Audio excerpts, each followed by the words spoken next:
कुतः क्यों? ईश्वरस्य त्रिकालदर्शित्वात्।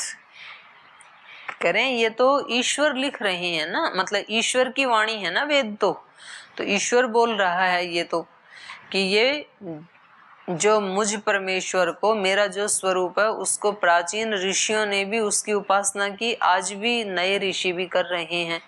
तो इससे इस मंत्र की थोड़ी ना नवीनता या नूतनता सिद्ध होती है, बल्कि ईश्वर की, क्योंकि ईश्वर तो त्रिकाल दृष्टा है, तो उसको पता है कि प्राचीन माने पहली सृष्टि में भी ऋषियों ने किसकी उपासना की, किस ईश्वर की, आज भी किसकी कर रहे हैं।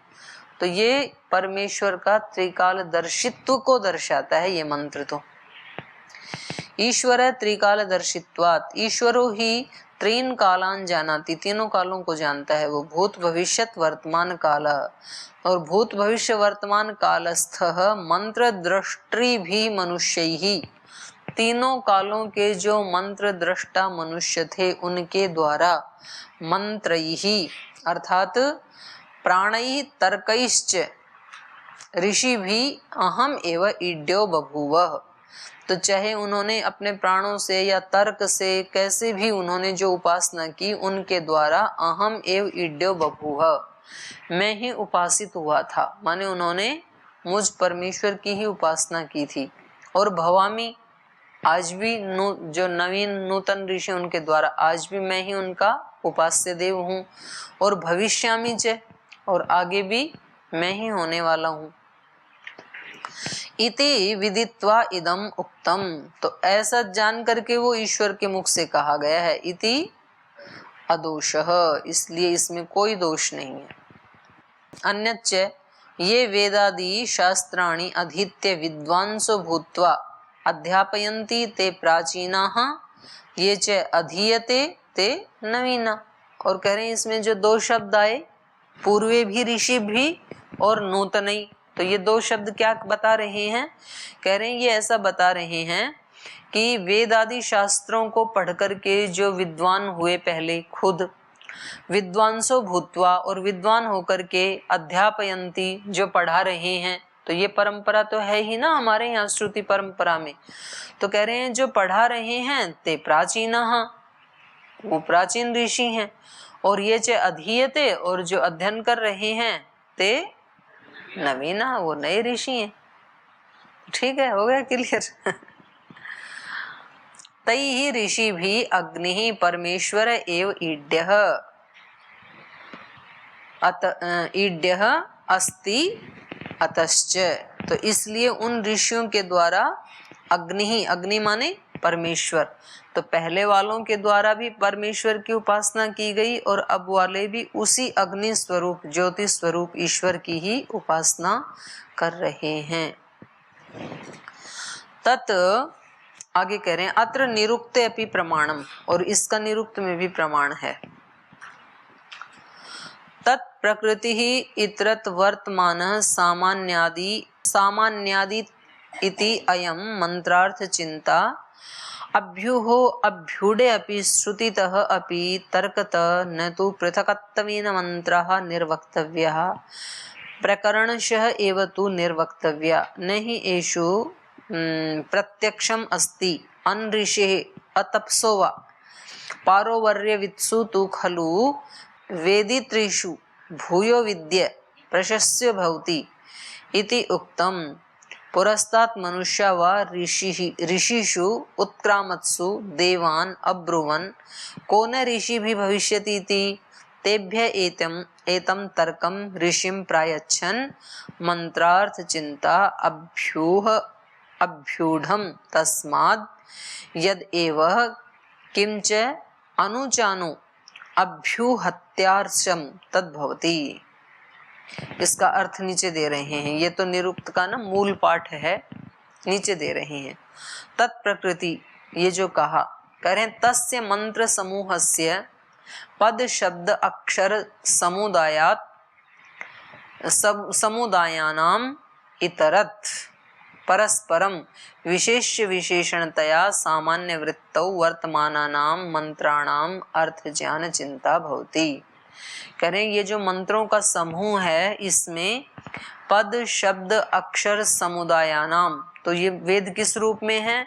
पदों का समूह, शब्दों का समूह, अक्षरों का समूह, है ना, इस सारे का समुदाय का समुदायानाम इतरत, और इनसे भिन्न परस्परम विशेष विशेषणतया, वो जो शब्द पद आदि जो हैं उनका आपस में संबंध क्या है?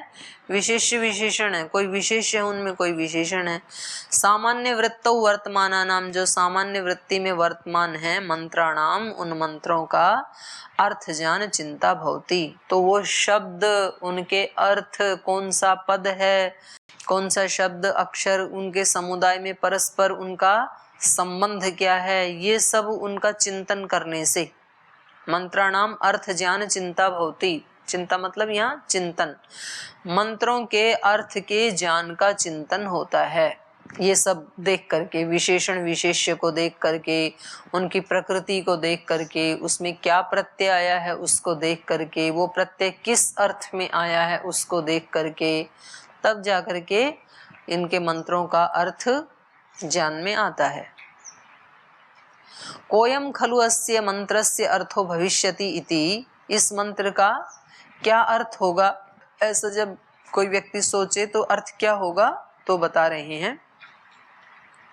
कोयम खलु अस्य मंत्रस्य अर्थो भविष्यति इति अभ्युह बुद्धौ अभिमुख्येन ऊह विशेष ज्ञान अर्थ तर्को मनुष्येण कर्तव्य, तो उस मनुष्य को क्या क्या करना पड़ेगा? पहले ऊहा करता है, और फिर बुद्धौ अभिमुख्येन ऊहा, और वो ऊहा कैसी होनी चाहिए?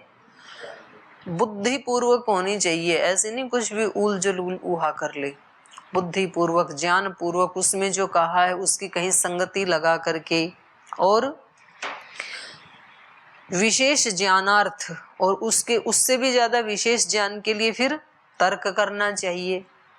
तो तर्क से, बुद्धि से, ऊहा से मनुष्येण विशेष ज्ञानार्थम, ऊहा, तर्क और बुद्धि आदि, ऊहा आदि, ये सब उसको करनी चाहिए, उसका विशेष ज्ञान करना है अर्थ का। तो और आगे कह रहे हैं इतना भी पर्याप्त न एते श्रुतितः श्रवण मात्रेण एवं तर्क मात्रेण च पृथक पृथक मंत्रार्था निर्वक्तव्याः, और कह रहे हैं ये मंत्र जो है ये केवल श्रुतितः माने श्रवण मात्रेण एवं, केवल किसी से सुन लेने मात्र से, अथवा तर्क मात्रेण च, या केवल तर्क मात्र कर लेने से, पृथक पृथक मंत्रार्था निर्वक्तव्याः, अलग अलग मंत्रों के अर्थ वहां पर कहे गए हैं, और इतने मात्र से भी नहीं आएंगे, केवल तर्क कर लेने से, केवल श्रवण मात्र से भी थोड़ा अर्थ समझ में आएगा।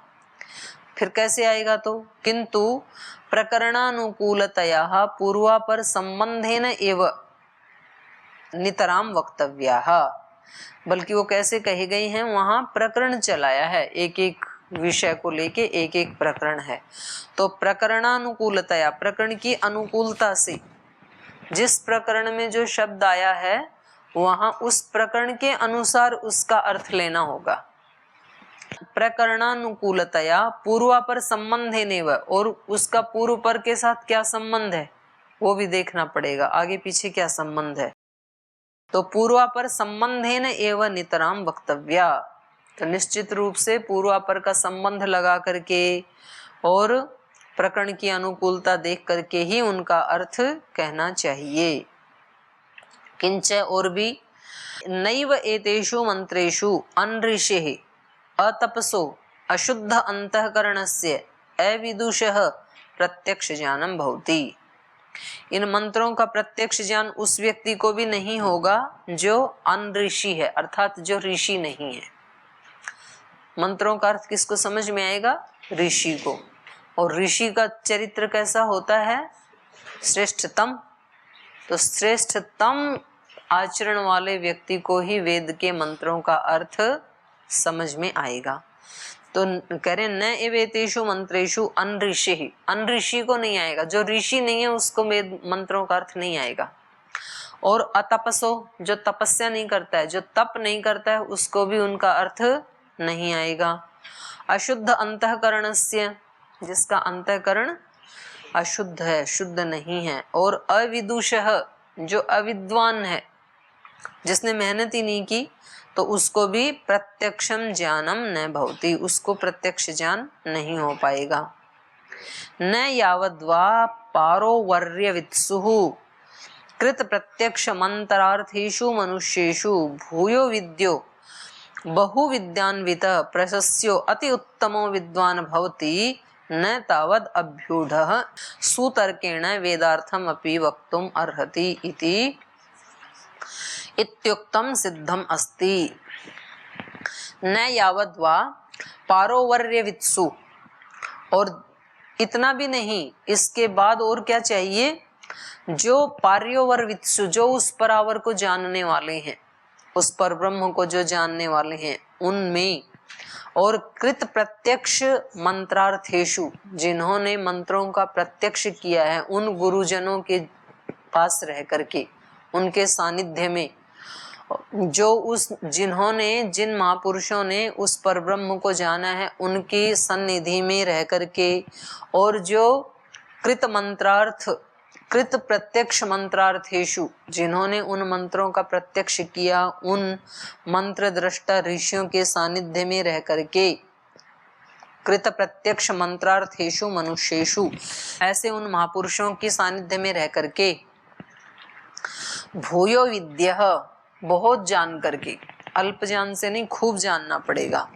बहुविद्यान्वित, बहुत विद्याओं से जो अन्वित होगा, प्रशस्य, जो प्रशस्य होगा, प्रशंसा योग, अति उत्तमो विद्वान भवति, उत्तम विद्वान जो होता है, तब वो तर्क सही कर पाएगा और तब वो ऊहा कर पाएगा। न तावद अभ्यूढ़ सुतर्केण वेदार्थम अपि वक्तुम अर्हति, उसके बिना, सुतर्क के बिना, अर्थात कुतर्क से नहीं अर्थ को कहा जा सकता। सुतर्केण तावद अभ्यूढ़, तब सुतर्क पर आरूढ़ होकर के, ऊहा करके, वेदार्थम अपि वक्तुम अर्हति, तब वो वेद के अर्थ को कह सकता है। इत्युक्तम सिद्धम अस्ति, तो इसलिए जो उन्होंने कहा वो अर्थ ठीक नहीं है, बल्कि जो हमने कहा ये अर्थ ही ठीक है। अत्र इतिहासम आह, अब यहाँ इतिहास बता रहे हैं, क्योंकि इन्होंने कहा ना कि इनके तो इतिहास में कोई भी जानते ही नहीं थे। अत्र इतिहासम आह पुरस्तात् कदाचित् मनुष्य ऋषिषु मंत्रार्थ दृष्टिषु उत्क्रामत्सु अतीतेषु सत्सु देवान् विदुषो अब्रुवन् अपृच्छन् को अस्माकं मध्ये ऋषिर्भविष्यति इति। पुरस्तात्, शुरू में, सृष्टि के आदि में, कदाचित मनुष्य ऋषिषु, ऋषियों के सानिध्य में, मंत्रार्थ दृष्टिषु, जो मंत्र दृष्टा ऋषि थे उनके सानिध्य में, उत्क्रामत्सु, और जिन्होंने अपनी चेतना का उत्क्रमण किया, उच्च चेतना वाले जो थे, अतीतेषु, अतीत काल में, सत्सु देवान, ये मनुष्य पूछने वाले भी देव होते हुए, अर्थात दिव्य होते हुए, ऊंचे आचरण वाले होते हुए, विदुषो अब्रुवन, विद्वान होते हुए उन्होंने, अब्रुवन, अब्रुवन माने अपृच्छन, उन्होंने पूछा, को अस्माकं मध्ये ऋषिर भविष्यति इति, हम में से ऋषि कौन होगा, कौन ऋषि हो सकता है। तेभ्यः सत्यासत्य विज्ञानेन वेदार्थ बोधार्थम च एतम तर्कम ऋषि ते प्रायच्छन् दत्तवन्त। तो कह रहे हैं उनके लिए, जब उन्होंने ऐसे पूछा तो उनके लिए सत्य असत्य विज्ञानेन, उन्होंने कहा सत्य असत्य के विज्ञान से। ऋषि कौन होगा, सत्य असत्य, जिसको सत्य का भी ज्ञान हो, विशेष ज्ञान हो, असत्य का भी हो, तो वो सत्य को तो अपनाएगा और असत्य को छोड़ देगा। तो सत्यासत्य विज्ञानेन वेदार्थ, वेदार्थ बोधार्थम, वेद के अर्थ को जानने के लिए क्या होना चाहिए, सत्यासत्य का विज्ञान, विशेष ज्ञान। बोधार्थम च एतम तर्कम ऋषि ही, तो इस तर्क को उन ऋषियों ने ते प्रायच्छन, उनको दिया। प्रायच्छन माने दत्तवंत, उनको दिया। और क्या कहा, अयम एव युष्मासु ऋषि भविष्यति, बस इस तर्क को जो अपनाएगा वो ही आप में से ऋषि बनेगा। इति उत्तरम, ये उत्तर उन्होंने दिया, अर्थात इति उत्तरम उक्तवन्त, ये उत्तर दिया। कथम भूतम तम तर्कम, तो वो किस प्रकार का होगा वो तर्क, कौन सा तर्क, जो सत्य और असत्य के विज्ञान से युक्त हो। मंत्रार्थ चिंताभ्यूढ़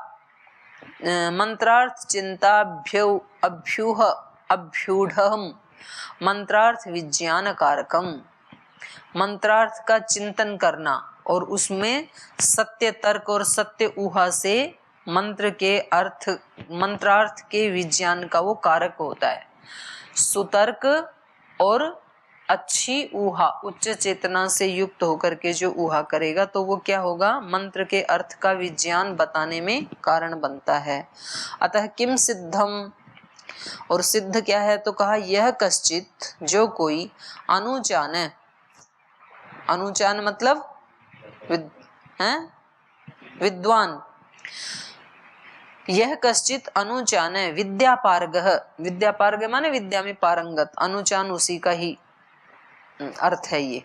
अनुचान माने विद्यापारग, विद्वान व्यक्ति, पुरुषो कोई विद्वान व्यक्ति, अभ्यूहति, अभ्यूहते माने ऊहा करता है, अर्थात वेदार्थम अभ्यूहते, वेद के अर्थ की ऊहा करता है। ऊहा करता है माने उसको प्रकाशित करता है, प्रकाशयते, तदेव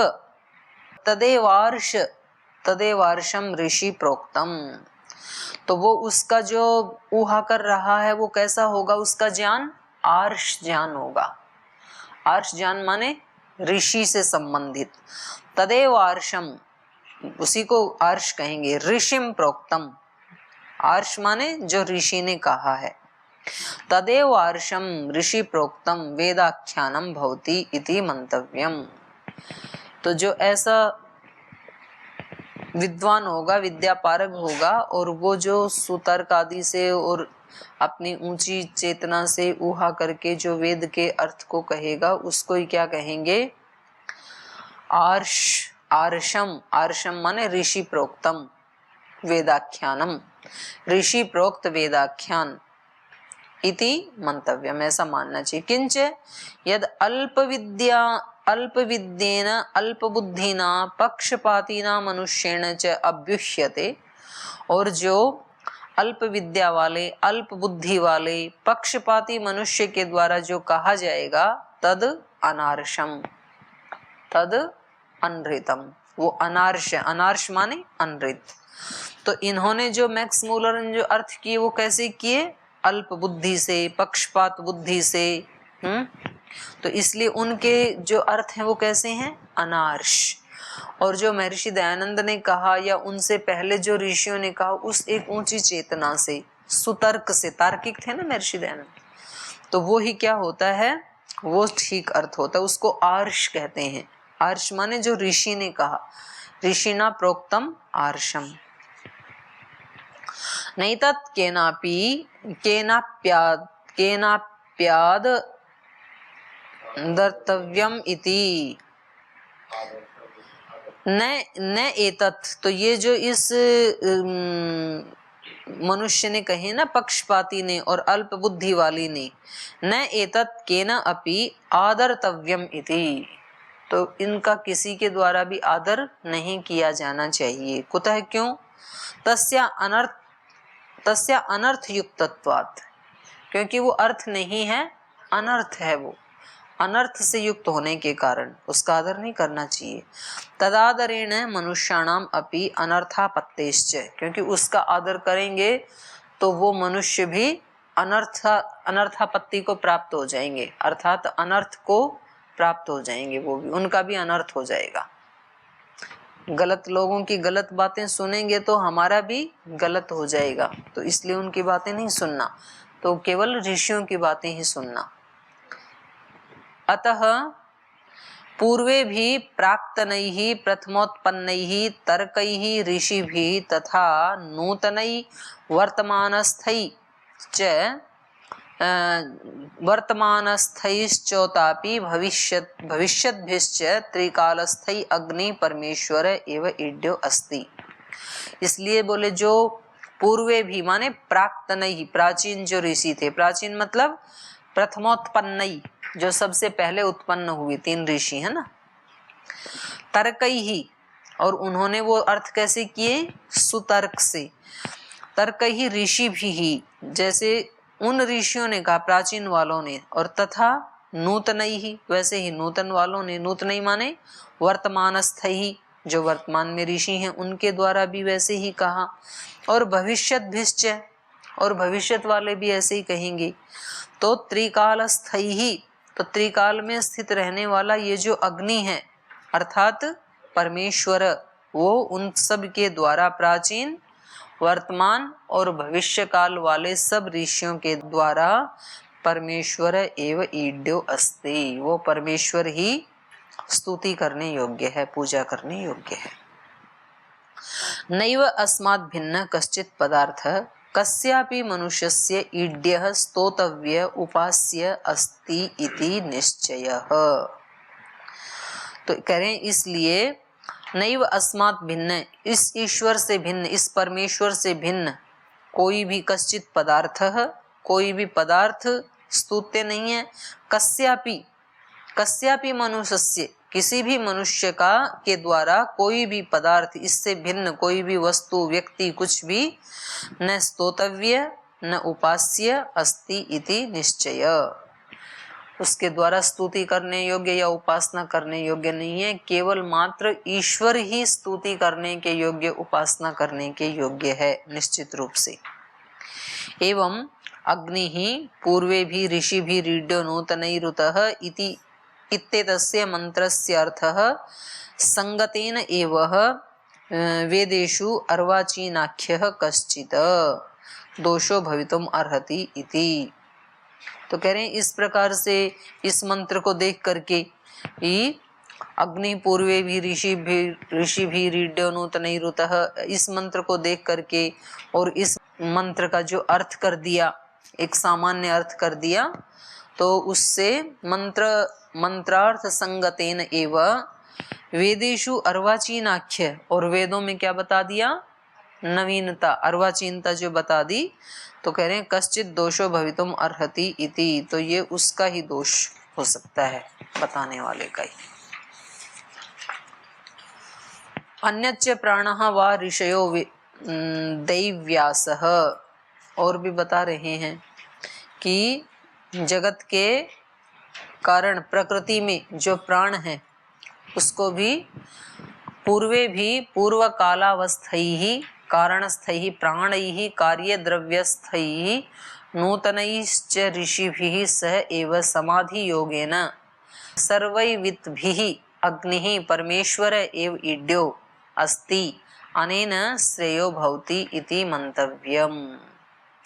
पूर्वे भी पूर्व कालावस्थास्थैः, पूर्वे भी का मतलब है पूर्व काल अर्थात पूर्व अवस्था में स्थित, कौन, कारणस्थैः, कारण अर्थात प्राणैः, और कार्य द्रव्यस्थैः नूतनश्च ऋषिभिः, और कार्य द्रव्य में स्थित जो नूतन ऋषि हैं उनके साथ सहैव समाधि योगेन, समाधि योग से सर्वै वेदविद्भिः, सभी जो वेद वेत्ता हैं उनके द्वारा अग्नि ही परमेश्वर एव ईड्यो अस्ति अनेन श्रेयो भवति, तो इससे ही इस मंत्र का श्रेष्ठता है, ऐसा मान लेना चाहिए।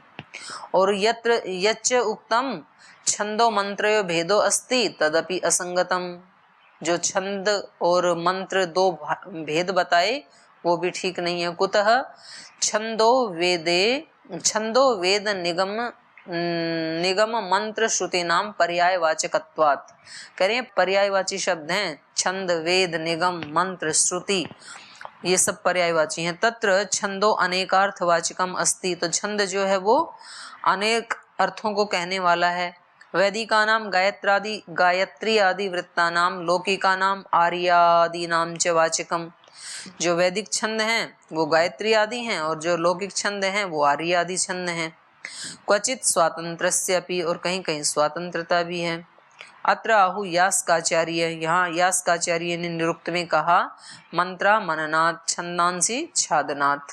मंत्र क्यों कहते हैं? मनन के कारण। और छंद को छंद क्यों कहते हैं? आच्छादन के कारण। स्तोम है स्तवनात्, और स्तोम को स्तोम क्यों कहते हैं? क्योंकि उनसे स्तवन किया जाता है। यजुर यजते, यजुर को यजु क्यों कहते हैं? क्योंकि उनसे यजन किया जाता है। साम सम्मितम ऋचा, साम का मतलब है जो सम्मित करने वाली जो ऋचाएं हैं। तो ये इसलिए कहा अविद्यादि दुखानाम निवारणात् सुखै आच्छादनात् छंदो वेदः। अविद्यादि दुखों का निवारण करता है और सुखों से आच्छादित कर देता है, इसलिए वेद को छंद कहा। तथा चंदे रादेश छह, ये उसका सूत्र है उणादि का, उणादिक। चदि आह्लाद ने दीप्त, ये फिर सारा ना उसका भाग आ गया ये व्याकरण का, तो इसको आप छोड़ दीजिए। तो लास्ट में पढ़ रही हूँ मैं। एवं श्रुतितः वेदो विज्ञेय इति मनुस्मृतौ इत्यपि निगमो भवति इति निरुक्ते श्रुति वेदो मंत्रश्च निगमो वेदो मंत्रश्च पर्यायौस्तः श्रूयन्ते वा सकला विद्या यया स श्रुति वेदो मंत्राश्च श्रुतय तथा निगच्छन्ति नितरां जानन्ति प्राप्नुवन्ति वा सर्वा विद्या यस्मिन् स निगमो वेद। और कहने व्याकरण में भी कहा मंत्रे घस वर्ण रस वृद हाद वृच क्री गमी जनिभ्यो लेहे छंदसी लुंगलंग लिटह वाश पूर्वस्य निगमे। उसके अष्टाध्यायी के सूत्र है सारे। अत्रपि ही छंद मंत्र निगमा पर्यायवाचिनः सन्ति, इन सूत्रों में भी ये सब पर्यायवाची हैं। एवं छंदादि नाम पर्याय सिद्धेर यो भेद ब्रूते तद वचनम अप्रामाणम एव अस्ति इति विज्ञायते। तो ये देवतावाद यहाँ संपन्न होता है।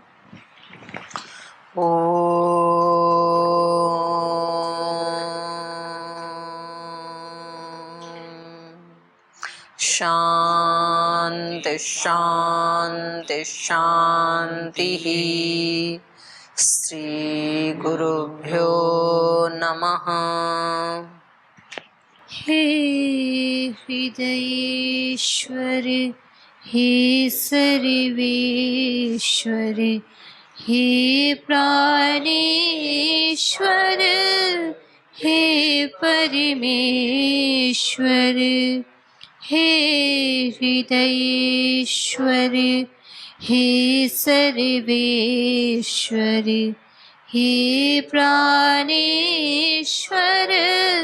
हे परमेश्वर हे समर्थ है करुणा सिंधु हे समर्थ है करुणा सिंधु विनती स्वीकार करो विनती स्वीकार करो।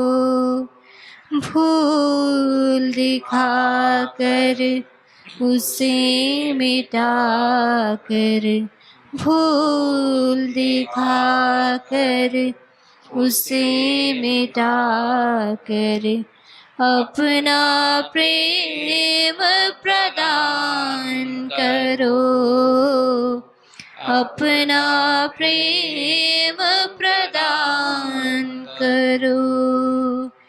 पीर हरो हरि पीर हरो पीर हरो हरि पीर हरो पीर हरो हरि पीर हरो पीर हरो हरि पीर हरो। हे हृदयेश्वर हे सर्वेश्वर हे प्राणेश्वर हे परमेश्वर हे हृदयेश्वर हे सर्वेश्वर हे प्राणेश्वर हे परमेश्वर हे प्राणेश्वर हे परमेश्वर हे प्राणेश्वर हे परमेश्वर। ओम श्री गुरुभ्यो